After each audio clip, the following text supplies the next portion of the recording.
Ce jeudi 26 juin, à la maison familiale rurale de Saint-Gilles-Croix-de-Vie, les apprentis de la filière Gros Œuvres ont été mis à l'honneur pour leur participation au Challenge national Gros Œuvres, organisé à Reims au mois de décembre 2024, dans le cadre des Journées de l'innovation pédagogique du 3CABTP, dédiées au métier du gros œuvre. On a été invités à participer à ce concours en concevant et en imaginant un projet d'aménagement de mobilier urbain.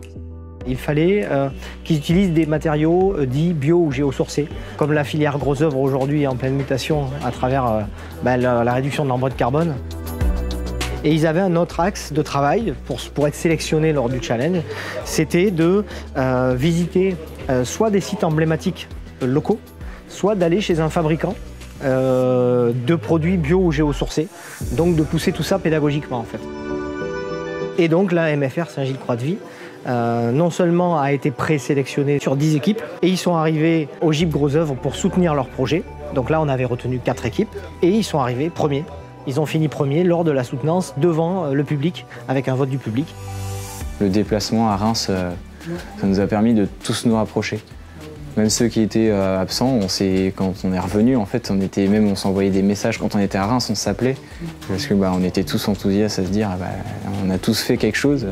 Moi, ce qui me plaît plus, c'est vraiment l'esprit de groupe qu'on a vraiment créé. Ils sont arrivés avec une équipe, avec une identité. On savait que c'était la Vendée, la MFR Saint-Gilles-Croix-de-Vie qui arrivait, avec une équipe pédagogique et leurs encadrants qui se sont énormément investis, que ce soit de la conception au pré-projet et à la réalisation.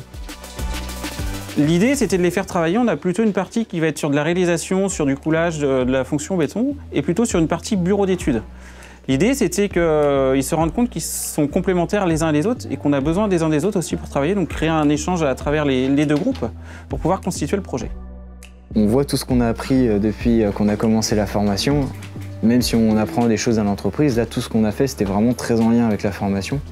Et donc là, on a pu vraiment mettre toutes nos connaissances et tout ce qu'on a appris dans vraiment le projet. Ce qui a plu au jury, et dont je faisais partie aussi, c'est que ça s'intégrait pleinement dans le cahier des charges du challenge.